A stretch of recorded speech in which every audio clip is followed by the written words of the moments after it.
I was praying for signs, I was praying for anything. And the building that we were living in, elevator, 3 stories. And I get in the elevator, starts going up, going up, going up. Power in the entire building shuts off.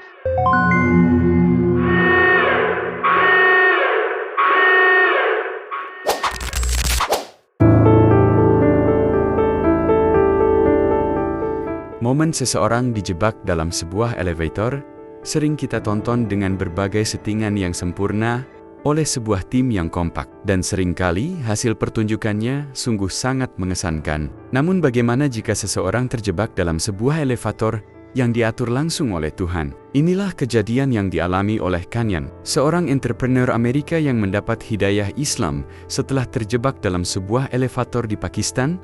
Selamat menyaksikan.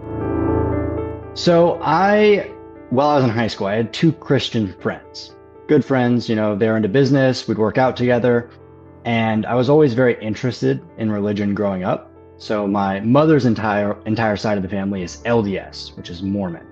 We didn't grow up religious, but I grew up around a bunch of religious cousins and uncles, right? So it's definitely a part of my life. And when I started to turn about 17, 18, I got really curious and I wanted to ask my Christian friends a lot of things. I'd always want to find out the answer to this, the answer to that.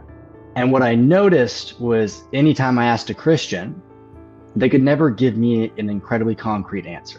I'd get one answer from someone else, I'd get one answer from someone else. So I kind of weaned away from religion at all because I got turned off. And at this point, I didn't even know what Islam was. If you came up to me and was like, "Hey, do you know what a Muslim is?" I'd be like, "No idea. Maybe they have a turban on their head," right? That's all I would have thought. Yeah. So I then ended up graduating high school. I left, started traveling the world, and I met a business partner of mine who was Pakistani and he was Muslim. So we were in Amsterdam, we were in Turkey, and I was getting to know him a lot. And he would pray and I would start to ask him questions. And every time I'd ask him a question, he would give me a very concrete answer, regardless if I liked it or not, was the big thing. Because he'd give me answers I didn't like. I was like, I don't want to hear that, right? Like, I don't want to hear that, like, my family is going to be punished or something, because we don't like to hear that answer, regardless if it's the truth or the not. So that intrigued me. And then as well, the fact of how I saw he treated his family. He cared for his mom so much. He cared for his sister so much. So how I got introduced to Islam was through him.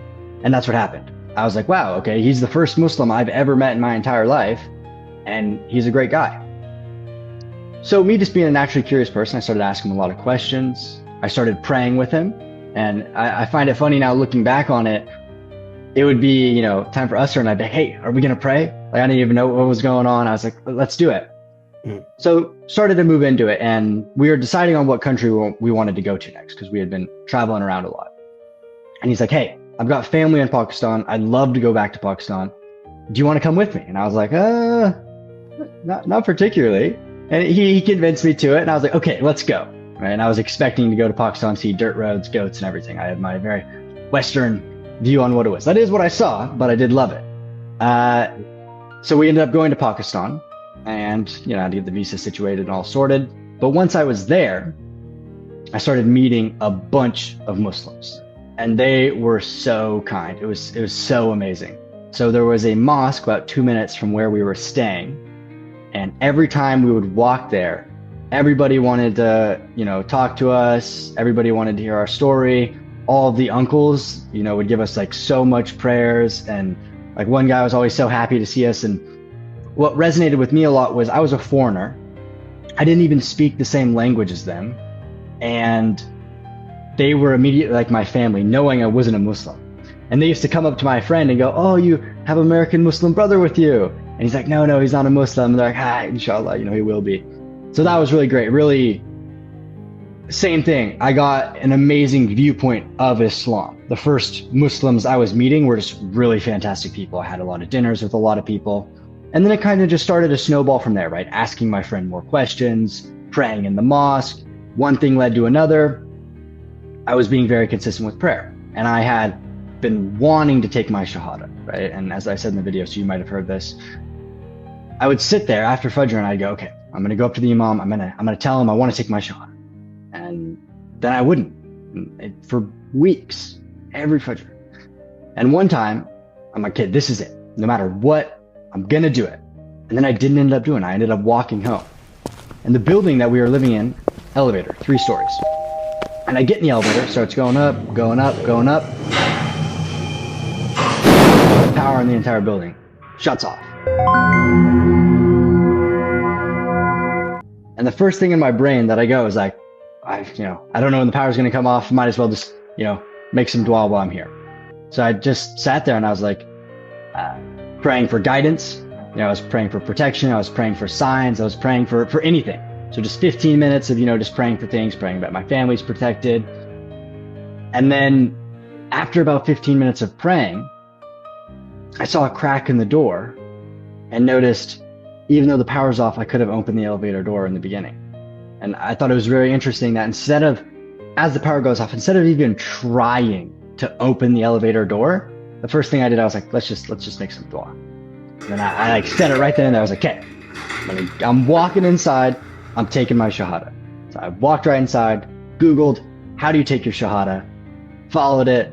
Pronunciations were probably horrible. And then I took my shahada by myself. And then the next day, I didn't tell my friend at this point because he was sleeping.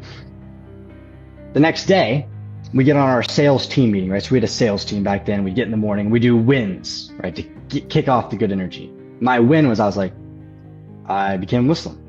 And I remember seeing the face expression on my friend because he didn't know. He was just like, what do you mean? It's like, we got to stop the call right now. So then, he called up his whole family. We had a whole venue at the mosque. I did it properly in front of people. I've got a video, I think that's posted somewhere on social media. And, his mom ended up buying us a bunch of chocolates, and his cousins came. We hung out with all of them and went out and had food and then kind of did a celebration. And that was it. Yeah. And then that's when I took my shahada and officially became a Muslim.